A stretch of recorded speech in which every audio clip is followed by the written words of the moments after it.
Oh, my camera holder is drunk. I'm so sorry. I really enjoyed this little camera holder. The picture's going to be crooked, kids. Because that's just the life we're going to have today. It gets very hot in the car. We finally had hot in the car day, and this had an adverse effect on the stickum that keeps the camera holder in place. So that's on my list of things to do. I did download a editing program to my computer, and then could not figure out how to get the videos off my camera onto the computer. But I am making progress. I'm just going to post this straight from the camera to YouTube. So, I mean, not that you're going to notice that much in the quality. But it's been a couple of weeks. I've got 3 videos stored on my phone that I haven't been able to post, and so we're just gonna go with whatever we get today. Good morning. Today is our Laurel Canyon drive-in chat, and I missed you guys. It's true. It is true. And I've missed posting it and seeing if anybody watched it, liked it. And to my 19 subscribers, thank you. Thank you for signing up for this. I really enjoy doing it, and it's fun. And if you haven't done it, try it. It's interesting what you learn about yourself in the process, and hopefully your life, your experiences are instructive or helpful or entertaining. Whoops, there we go. Just try to make a left turn and the whole schmagiggy falls over. This is our future for the next 15-20 minutes. This is who we are, is catch the camera before it falls. That's the game we're playing, kids. Yeah, so there you go. Try, oh, is it wobbling? Oy. I'm so sorry. So interesting week. We've had an interesting couple of days. The Pope has checked out. The Pope has left the building. Conclave was my favorite movie last year. I haven't seen The Brutalist. I need to see it. I have talked at length about the filmmakers who did Anora. I haven't watched Anora.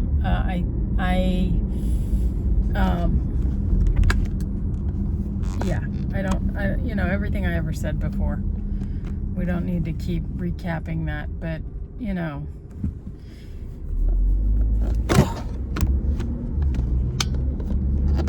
is this gonna be a disaster? Maybe. Are you here for a disaster? Did you join me for a disaster? Maybe. But I loved Conclave.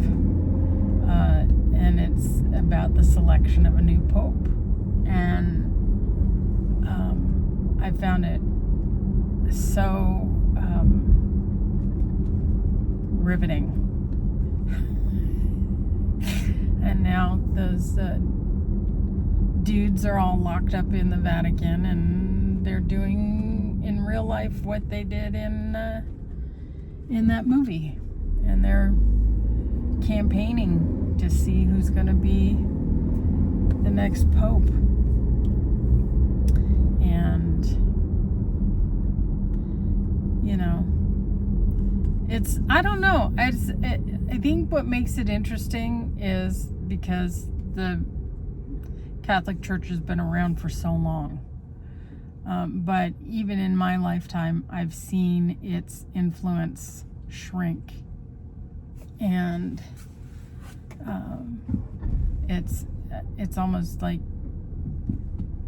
it's just another spectator thing. You know, what are the odds? What are the Vegas odds makers saying about who's going to be the next pope? You know, it's how people watch the Oscars like it's a sporting event.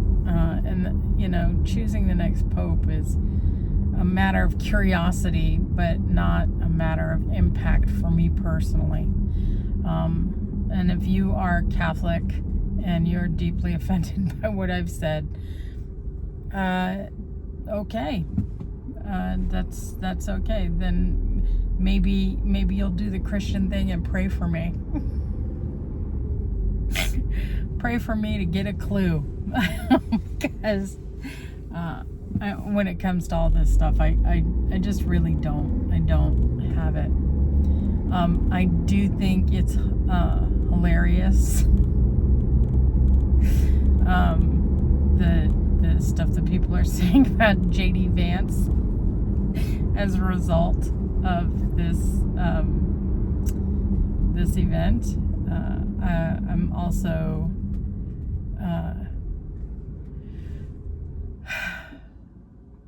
I'm having a good day, and I've had a good week. I had a great weekend. I went to on Saturday I went to my friend's house, and she lives with her daughter, her son-in-law, and her 2 grandkids. And the grandkids are 2.5-ish and 1, or almost 1, and just cute as buttons. And I gave the kids holiday gifts, right? After all this nonsense about I'm not Catholic anymore, I still giving out Easter gifts. But I got Nicholas a little tiny bunny, and the bunny lives in a little case. He's got a little blankie and a little basket and a little carrot. I had no idea. I gave this child a fistful of choking hazards, because that's how I roll. Oh, there's some sort of weird flashy flash of copy lights. Okay, it's not going to stop my progress, it looks like. And I do not see guns drawn, so I won't be nervous. We're just... Something's happening. Oh, there's a fire truck. Oh, no, my progress is effing stopped. I may have to drive on the wrong side of the road to get to the other side. The things you see. So anyway, and I gave his little brother these little race cars, and I gave Nicholas, also gave him a book, The Stinky Cheese Man, which I find hilarious, and I hope you do too. I hope you take time to read children's books, even if you're not a child, because they are oi oi oi. Oh, just sprinkle hope on those people. I hope they all turn out okay.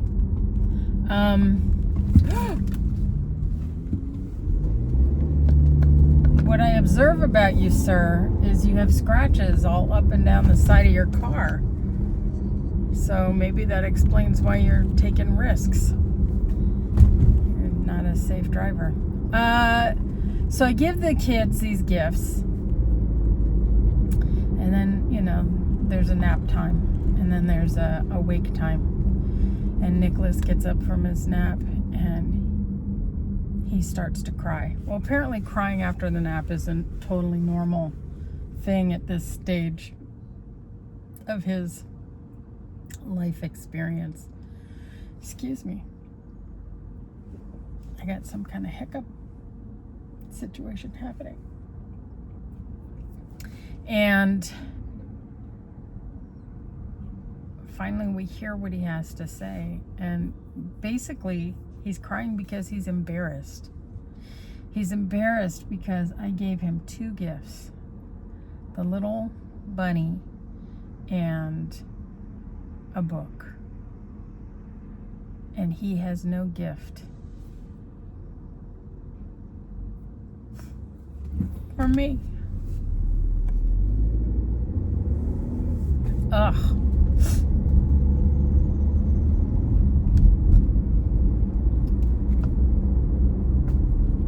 I keep choking up over this story.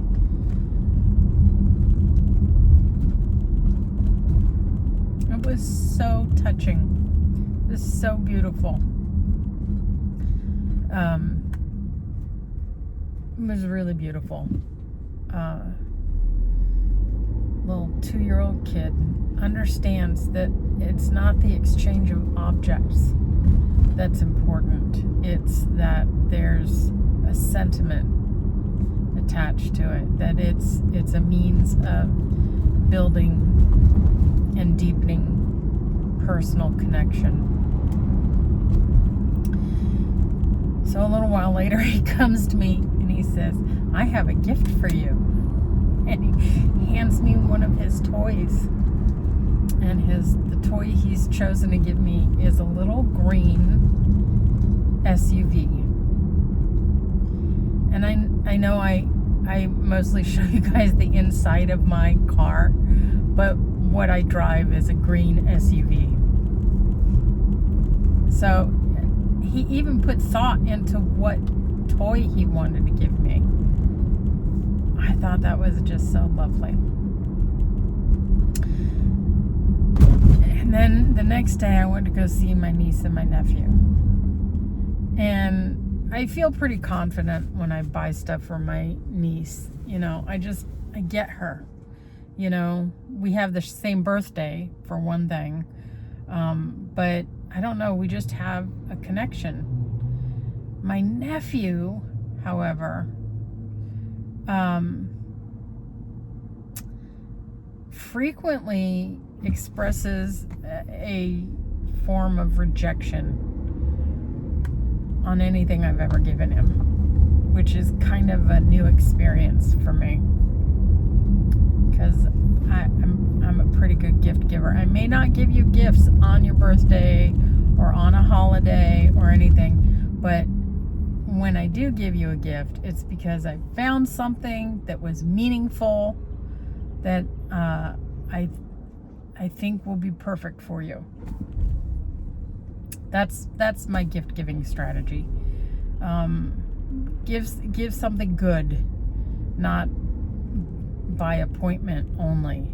You know, gifts are great, but don't let it weigh you down. You know, this obligation of gift giving.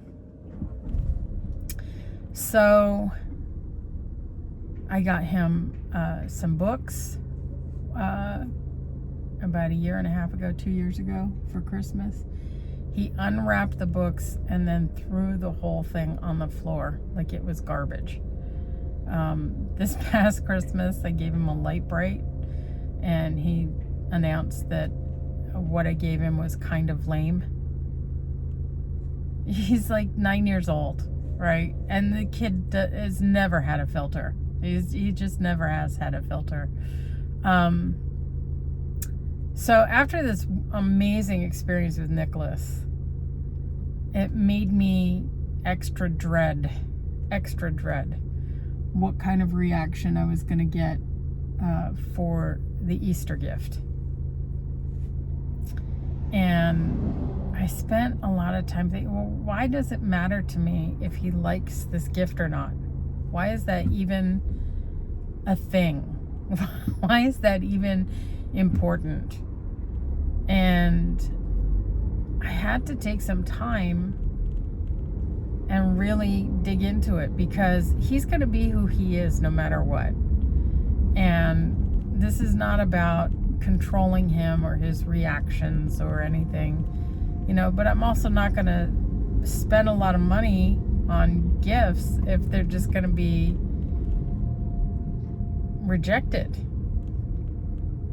So this was a very big moment, because I thought, what do we do if he hates this gift? And the odds were pretty high that he would. And I thought, it doesn't matter. It does not matter. It doesn't matter. What matters is that he is teaching me that there's a lesson to be learned here. And the lesson for me is to always find a space to appreciate the effort of the gift that I receive, and recognize the connection component. Make sure that that's what I'm grateful for, not the object. The object is not important. What's important is the gesture. My dad used to always say, a gift is the blessing of the giver. And which was, very poetic and nice, and I thought I understood what it meant. I really thought, you grow up with it, I really thought I understood it. And I suspect that I just hit a deeper layer of understanding by understanding that my nephew doesn't make that connection yet. He hasn't figured that part out yet, that a gift is the blessing of the giver. He hasn't figured out it's the sentiment, not the object. And where in my life am I missing that? Where am I missing the gift? And it doesn't have to be wrapped in paper with a bow. It can be just kind words from a stranger. It can be getting the exact right timing on an event. It could be, there are all sorts of ways we experience gifts in this life. And am I in a place of ingratitude or gratitude? And so I thought, okay. And I got to a place where I recognized that there was a lesson here, not about my nephew, and even not about gift giving or gift receiving, but about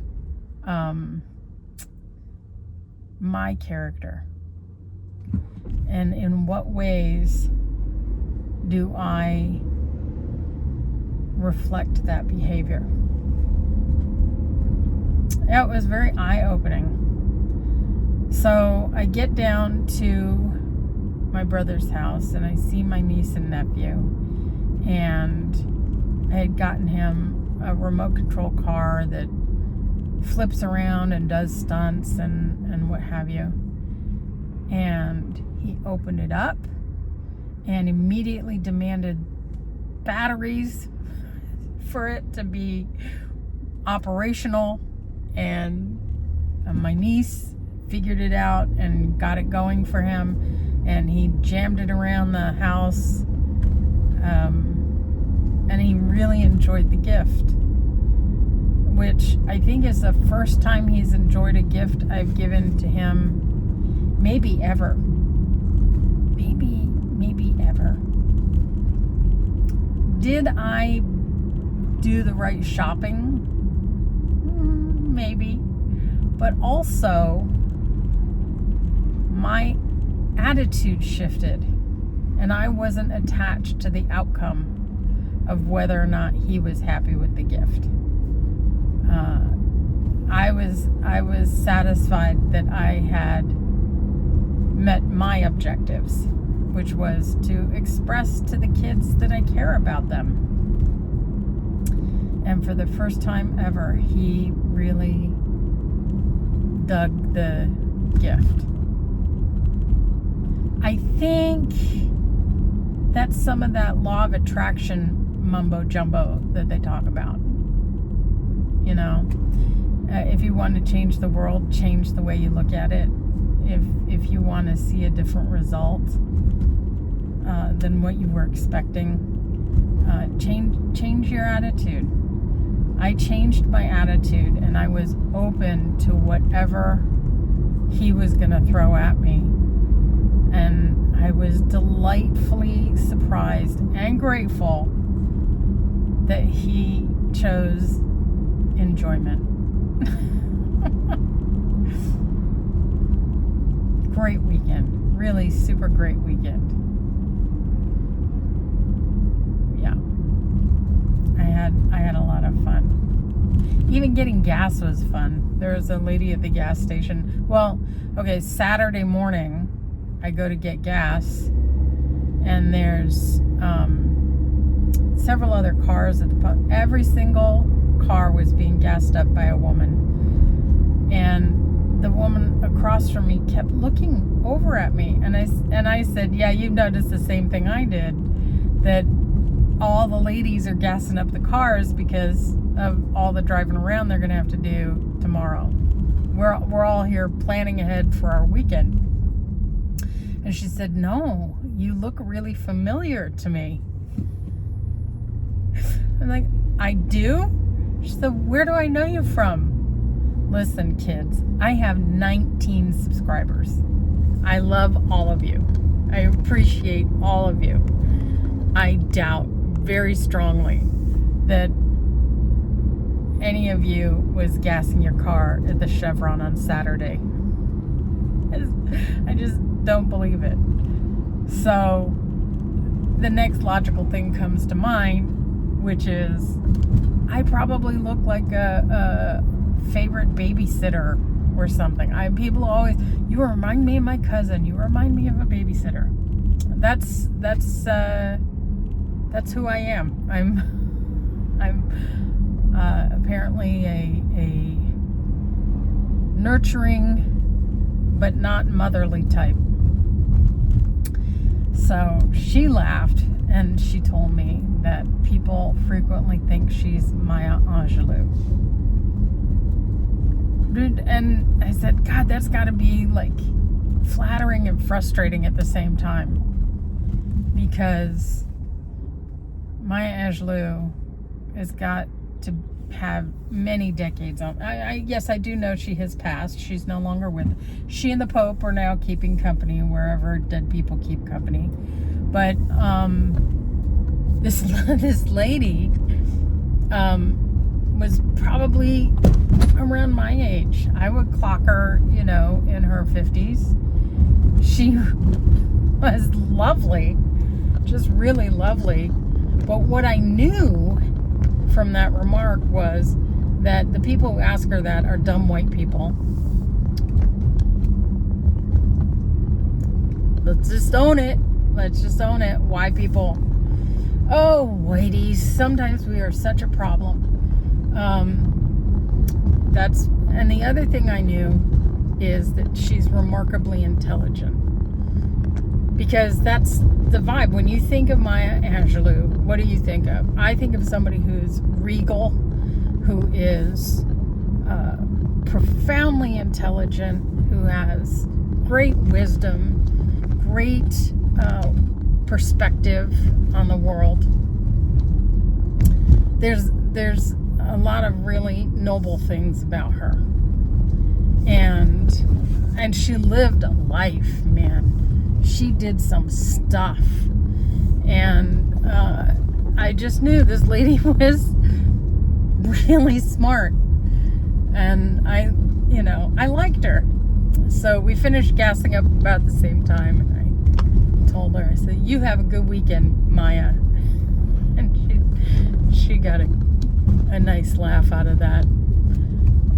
I wish for everybody that you have these elevator friendships, that you have a good elevator friendship sometime this week.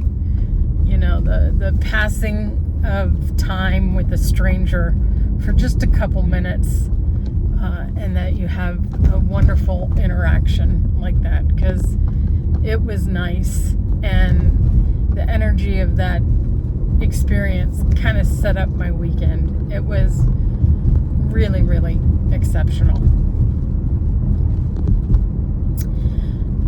So I think you probably observed that I'm holding the camera in place at this point, which is for the birds. Let me tell you, we're not doing this. I'm gonna end the recording a little early, and I got to figure my stuff out. I got to figure out my editing situation. I know I keep promising. It's a promise to myself as much as it's a promise to you. I clearly have to fix this phone holder situation. Those are my big things, my big goals. We're about to turn on Lookout Mountain. We're not going to do the drive together at that point. I'm just going to call it quits. I'm going to call it a day, and I'm going to wish you a wonderful day, a wonderful week, and I will send you a new vlog sometime soon. Hopefully, next Tuesday. That would be very gratifying. I'm sorry, I had to drive. I had to pay attention. Yeah. Have a good week. Thanks for being here. Bye.